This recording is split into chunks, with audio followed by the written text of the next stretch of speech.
Five Nights at Freddy's 2 can be described as an interesting, uninteresting movie watching experience. While it is certainly phoned in, lazy, boring, uninspired, created to fulfill a contract and because they had a better idea for the third movie in the series, it's technically competent, or it succeeds to be mediocre in pretty much every respect. It's like somebody went through a checklist and went, okay, we just barely managed a 5 out of 10 on this. We barely managed a 5 out of 10 on that. There's nothing people can really look at this movie and say that was horrific, that was terrible. And yet, despite that, despite achieving mediocrity in every aspect, it's somehow less than the sum of its parts. I will say one thing though. I don't know if this is in the film's defense or attacking it, but at least this movie didn't make me angry. It didn't make me angry. It didn't offend me. It didn't hurt me on an emotional or physical level. Because there's movies I've watched in the past, a couple, that have given me motion sickness. So I guess this movie didn't give me motion sickness, and it didn't have like the terrible audio of a film like Tenet. So I guess I can give it credit for that. On the other hand, if it had been really bad, that might have made for a more interesting viewing experience and a more interesting review. So is something not being abrasively terrible a achievement or a failure? I don't know. Let's get into the review. So, Five Nights at Freddy's 2 was released in December 2025, obviously. It's the direct sequel to Blumhouse's commercially successful but critically divisive first movie in the franchise. So the first movie obviously made a ton of money, so they just decided to make a second one and make it based on the second game in the franchise. Obviously, the third movie is going to be based on the third game, and we'll see how long this nonsense goes on for. So I was kind of surprised when I was watching this film to be reminded that it's only been 2 years since the previous movie, which is pretty quick compared to a lot of movies. It almost kind of reminds me how fast Bond movies were coming out back in the 70s and 80s. But what surprised me was when I was watching this and like, geez, they took this long and this is the best they could come up with. Like they obviously just didn't put that much effort into it. And then when I found out it was only 2 years ago that the previous one came out with, I'm like, oh, well, I know that's a very short production time, but even for a production time that short, it still feels like they didn't put much effort in. I don't know if that makes sense, but it was so underwhelming and low effort. The production cycle still felt extremely short and rushed relative to the amount of time they had. Like, even though I get they didn't, in film terms, have that much time to make the new movie. Anyways, I don't know if I explained that very well. But yeah, so Blumhouse approached the sequel with a clear mandate: respond to fan feedback, which was a mistake. Public comments from the cast and producers emphasized more animatronics, more action, more lore, and a closer alignment with the game's mythology, which in my opinion was a massive mistake. Apparently this had a lot of rewrites. There is multiple drafts, which I think is very obvious if you watch this film. It does feel like a bunch of different drafts were just kind of patched together to make the bare minimum of what would be considered a movie. The whole thing didn't really take that long to meet. They brought back Jim Henson's company to do the animatronics, which were probably the best part of the first movie. So the film came out. It made $140 million worldwide on a relatively small budget of $40 to $50 million, which honestly I think is pretty impressive considering the amount of special effects. They probably save it by not using any like A-name actors, A-list actors in it. It's just kind of B or C-list actors. And I find in a lot of cases that's the biggest amount of money. So I will give them credit. They were very efficient and this film is very profitable. And once we get a couple more weeks of box office and then streaming platforms and DVD sales and merchandising and all that stuff, it probably will make a lot of money and we will have a third movie greenlit. However, the critics have been overwhelmingly negative about this movie. And this time I actually agree with them. I thought the first film was like okay, but I do agree with it. So reviewers criticize the film's narrative incoherence, yes. Heavy reliance on lore, yes. Stalled character arcs, yes. An inability to function as a satisfying standalone story. Very true. This whole film just feels like an epilogue for the first movie, and a really bad one at that. You know what this film kind of feels like? When Death and Rebirth, the first Evangelion movie, was released, Rebirth was like the first 20 minutes of End to Evangelion. And this feels like that. It feels like it's some weird summation of the previous movie or the previous thing with like a little bit of the next film. And it creates this just horrible, unsatisfying mess. But yeah, it's a midquel. How you can have a midquel in a series, in a trilogy, I don't really know. But it's like the most middle film in a trilogy possible. It's just there to connect the first and last movie in the series. It kind of reminds me in that regard a bit of something like Twilight New Moon, I think is the second one, or the second Hunger Games movie, Catching Fire. It feels very much like that to me, but without the final presented in two parts for your viewing displeasure. So what we got was a product of a film that is designed to connect to a broader franchise. This may sound familiar, a la Marvel movies. But yeah, it's just contemporary IP filmmaking where continuity and expansion take place over narrative completeness, but it failed to do that as well. So, where is this going to go on the media taste scale? Where am I going to put this? This is going to go into the polarized or unplottable category. I honestly just couldn't figure out where to even put this thing. I don't know if that's because I didn't care enough or what. So it's this weird like mixture of reactive horror, extremely dense lore, like sensory like jump scare stuff. Well, maybe not jump scares, but like creepy imagery, environment, and character arcs. It doesn't really commit to any of them or do any of them particularly well. It's just kind of this mix of stuff that they threw together that made money. So, like, if we were to look at this from like a reactive standpoint, you will have periodic short bursts of action. They're just very like heavily telegraphed. It's just you will get some of them. It's often pretty obvious when it's about to happen.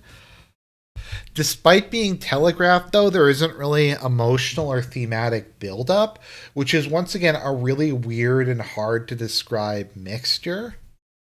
The whole movie doesn't really have, I found, much tension to it or any. I'm having trouble even describing this. Like even having written this out, I'm having trouble dealing with this.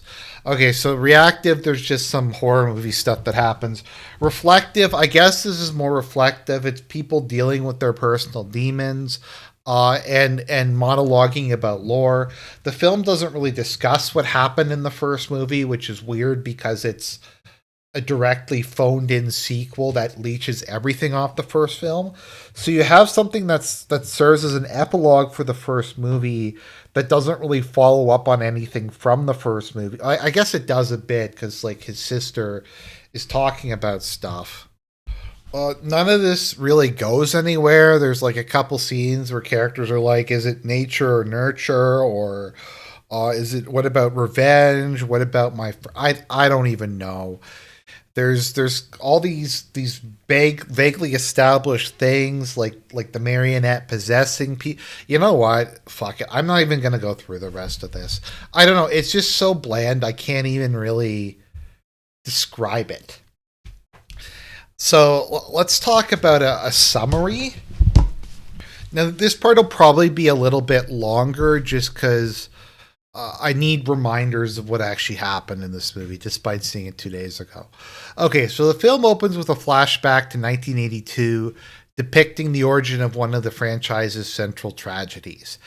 At a flagship Freddy Fazbear pizza location, Charlotte Emily, daughter of co-founder Henry Emily, when he shows up in the movie, I don't really know who he is because I haven't played the games. I was like, I watched a lore video and I'm like, is this William Afton's business partner? I think there was something like that. It wasn't clearly established. He just hinted at the fact that he was his business partner and he was somehow involved in the past, but it didn't really go anywhere. So his daughter witnesses William Afton luring a boy into the back room while wearing a yellow rabbit suit. Adults ignore her warnings in a really strange scene. Charlotte intervenes to try to save the boy. Um, However, she's murdered by Afton. Her body is discovered by the marionette, which becomes possessed by her spirit. The incident is covered up, the location is quietly shut down, and the franchise continues expanding regardless. So, for whatever reason, Mike Schmidt and none of the other characters had heard of this location. You think that would have been important? You think at some point prior to the previous location, the previous movie, they would have known that there was more than one? I don't know. I never really understand the like. Is Freddy Fazbear like in universe a franchise? Is there a whole bunch of locations? Is there just one or two locations? Is there a TV show? I don't know. None of it really makes sense to me. I might just be missing it. I don't know, but Charlotte's spirit possesses the marionette and she wants revenge. The marionette, for some reason, was created as like the one ring of animatronics. It was created with the ability to control the other animatronics. Now, why they needed that, why they couldn't just be controlled by the computer, I don't know. Is this some sort of, I don't know, like, it needs a direct interface? The idea is they just control the one and then it controls the others, or is it the one that has the AI? I don't know. None of this is explained. We just have the marionette that's able to control the other ones that gets possessed by Charlotte. So, since the previous movie, Freddy Fazbear's Pizza has become an urban legend. Now it's treated as folklore somehow, and there's a new public festival called FazFest that reflects the franchise's transformation from trauma into quiche entertainment. So Mike Schmidt is struggling to move on while his younger sister Abby remains mostly emotionally attached to the electronics, referring to them as her friends. I don't know where Mike Schmidt gets money for in this movie. From this movie, I thought he was like impoverished. Did he get like hush money or something? He doesn't. The whole like him being poor, not having a job. Maybe that was addressed at the end of the first movie. I don't even like remember. To be honest, the first movie was pretty forgettable too. Vanessa has just kind of had a massive mental breakdown as a result of her father's crimes and her. Anyways, she just half the movie is just her trying to find herself and just freaking out over seemingly nothing. One of the few good scenes in this film is her having a nightmare about her father, although that doesn't really go anywhere. So, a group of paranormal investigators go into the 1982 building where they are escorted by Michael Afton. Now, I had heard that I had thought that Mike Schmidt and Michael Afton were the same character. I'd heard some people, I don't know if that's just speculation or if that's a retcon or whatever, but I guess they're separate characters in this universe. So he lets them in basically to feed them to Charlotte. The one like blonde, I don't know, I guess kind of host of the show runs across Charlotte and gets possessed by her, and that becomes her body for like the next part of the movie. and Michael leaves, and he wants to continue his father's work of killing people for some reason. The weirdest thing about this entire franchise is that Michael Afton is like heterosexual. Or sorry, no, not Michael Afton, William Afton. Like he doesn't seem to molest the kids, which to me is really weird, and he has children. I don't know. That's just to me the most bizarre aspect of this franchise. Is that he takes so much pleasure in killing kids, but he doesn't seem to have sex with them, which just seems very out of place to me. So, Abby is having messages through the Faz Talker. She goes back to the Five Nights at Freddy's thing in the previous movie. And then Mike's like, yeah, I lied to you about being able to repair your friends. They're permanently destroyed. You can take something as like a memento. So she takes the Faz Talker, which is like some kid's toy that does text to speech synthesis or something. So it tells her to go to like the other location, and she goes to the other location and starts meeting with Chica there, who is being possessed by the marionette. Now, for some reason, Vanessa shows up at the other location, and she gets captured by the marionette. And the marionette basically says, unless you deactivate the perimeter lock that will allow us all to leave the location, we'll kill Mike's sister. And she resists, but then she goes okay and activates it. So then all the puppets are allowed to leave. And then we get to like the only thing in this movie I thought was actually pretty good. We had Wayne Knight show up in this film. I always like Wayne Knight. He's fun. And he's this asshole science teacher who's obsessed with winning the robotics cup for like the fifth year in a row or something like that.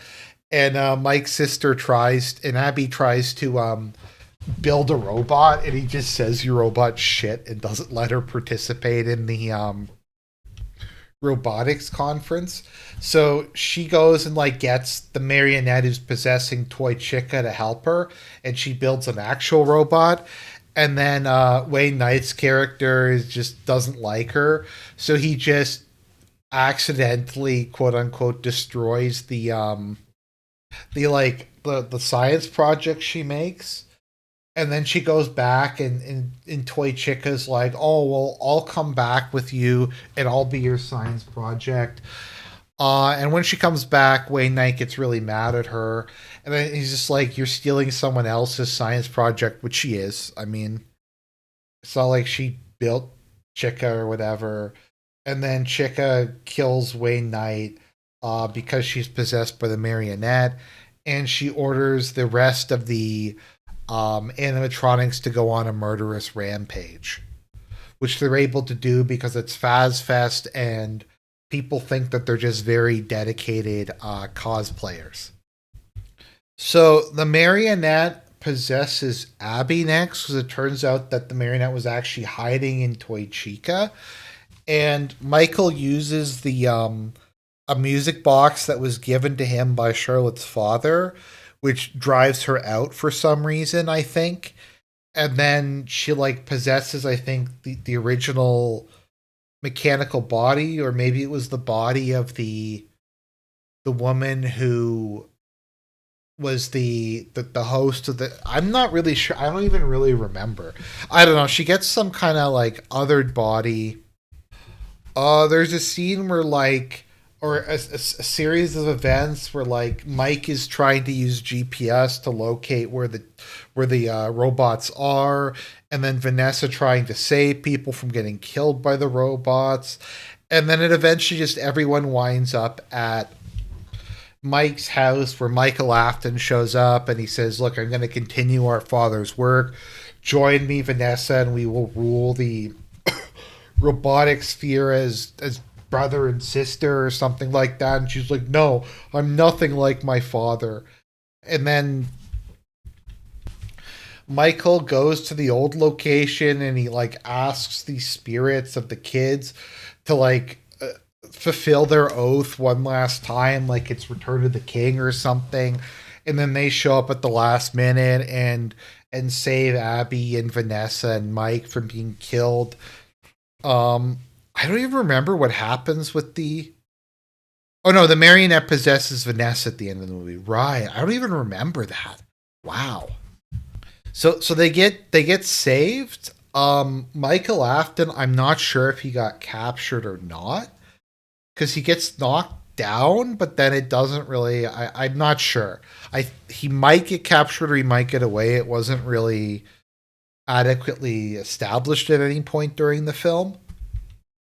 And then it's like revealed that the spirits of the children are fading now. They used up their last of their power to come and save them, and they can't keep William Afton repressed anymore, and he's going to break out. And then some looters break into the location where he's being held, and he kills them. And he's going to come back as the big bad in the next movie, but the marionette's still around, so I don't know if they're allied or not. That was my completely shitty, incoherent attempt to describe the plot. So, what is this movie? It is a obligation. This feels more like a product than just about anything else I've ever seen. I guess, unlike a Disney product, it's not like a woke product. Like with when it came to the Star Wars reboot and all the other stuff, it's basically just there to make money.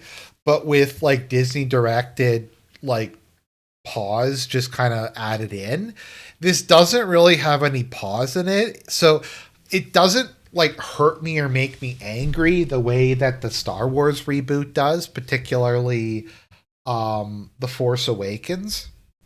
But that just kind of replaces it with more kind of blandness.